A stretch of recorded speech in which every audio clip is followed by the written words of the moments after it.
As you were talking, the president just posted on Truth Social moments ago saying, quote, a ceasefire has been, quote, fully agreed to by Israel and Iran. There will be a complete and total ceasefire 6 hours from now. Again, this just happened. I don't want to spring this on you.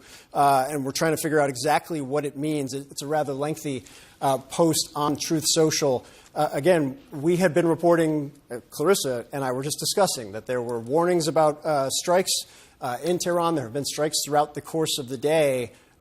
What do you think this means? Well, it follows exactly what I was saying. Trump is now clearly trying to transition from war maker to peacemaker, and he's used his considerable influence with Bibi Netanyahu. Let's remember the Israelis also did massive damage. I would argue the Israeli strikes were probably more significant in setting back the Iranian program than even the American strikes. So Israel feels like it can stop. Trump wants to move into a peacemaking role. He wants it to stop. The Iranians obviously have it's only good for them because they have not been able to really respond in any sense to Israel's pummeling attacks because they don't have much capacity. But then the question becomes, what do those negotiations look like? The key stumbling block has been this. President Trump began the negotiations saying Iran could have some enrichment capacity, but it couldn't be the kind that could be weaponized. The Israeli position has been no, zero enrichment under any circumstances. The Iranian position has been we have to have the legal right to enrich, which is our right under the NPT. So that's where you have it. Israel and Iran were at complete loggerheads. The U.S. had a middle position. About 2 weeks ago, Trump moved to the Israeli position. So the question is, now that he wants to be a peacemaker, is there going to be any give there? Or do the Iranians feel they're so weak, they have no option but to move to concede to the Israeli position? That is going to be the heart of the negotiations once they begin.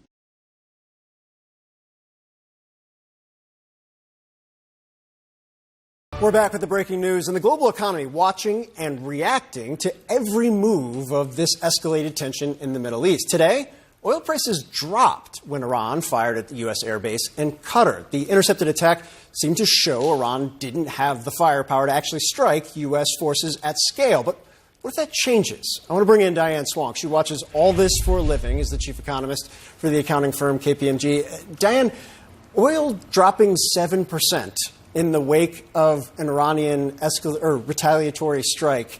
I mean, it seems counterintuitive. Why did it happen?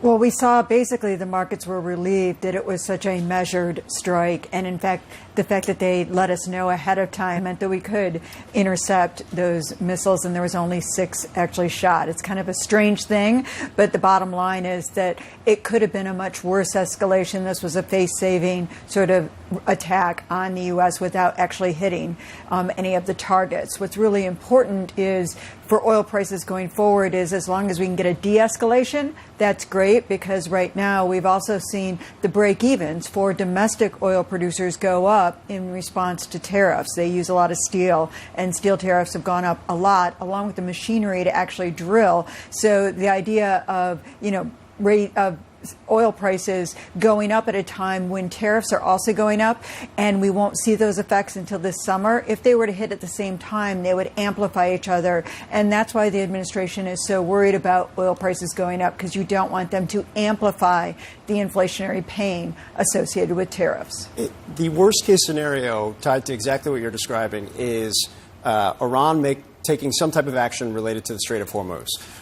This is the thing all U.S. officials are watching. It's certainly something the markets are watching as well. It doesn't seem to be credibly on the table, at least from what we've seen up to this point. What are the dynamics there? Why would Iran not make that move?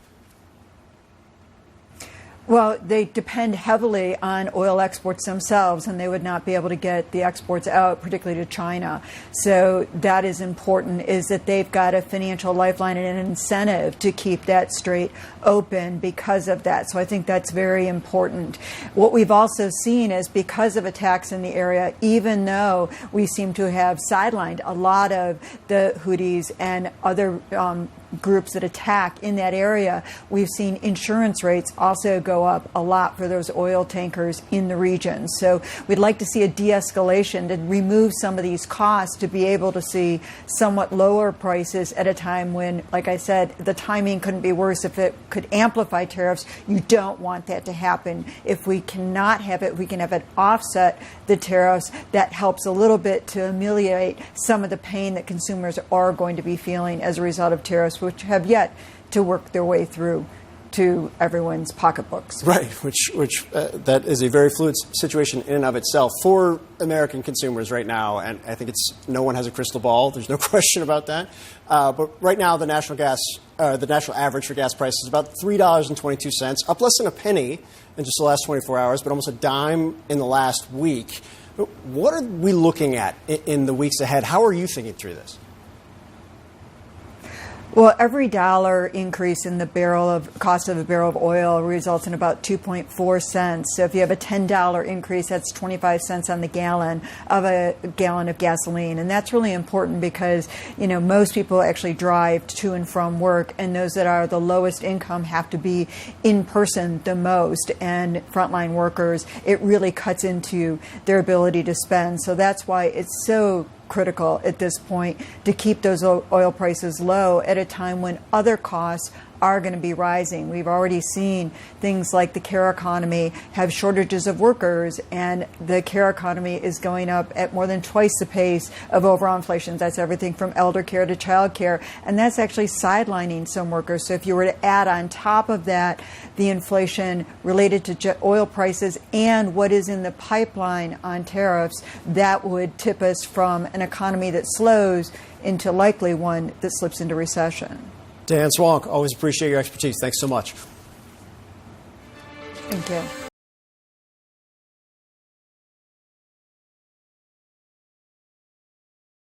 What we're seeing right now is extremely intense anti-aircraft fire over the skies of Tehran. If we look through here, you can see the tracer fire going up from those anti-aircraft guns. We've also heard some blasts, but as you can see right now, the skies over the Iranian capital absolutely illuminated with anti-aircraft fire. Now, the Israelis have issued an evacuation order for the part of Tehran where we're seeing that anti-aircraft fire right now. It's unclear whether there's any strikes taking place, but we have also heard some thuds seemingly coming from that direction. This comes after a day where we saw intense bombardment here of the Iranian capital, especially central areas of Tehran. Right here in the location that we are, there was an airstrike very close to us that rocked the building that we were in. We took cover, then came back to film the aftermath, and there was a thick plume of smoke in the skies. The Iranians also firing multiple missiles at a U.S. base in Qatar, saying that that was in response for the United States attacking several Iranian nuclear installations. And there again, you can see the fire in the skies over Tehran. That is that anti-aircraft burst fire coming from Iranian air defenses. And we've been seeing that happening over the past couple of minutes as clearly they are targeting something that is in the skies.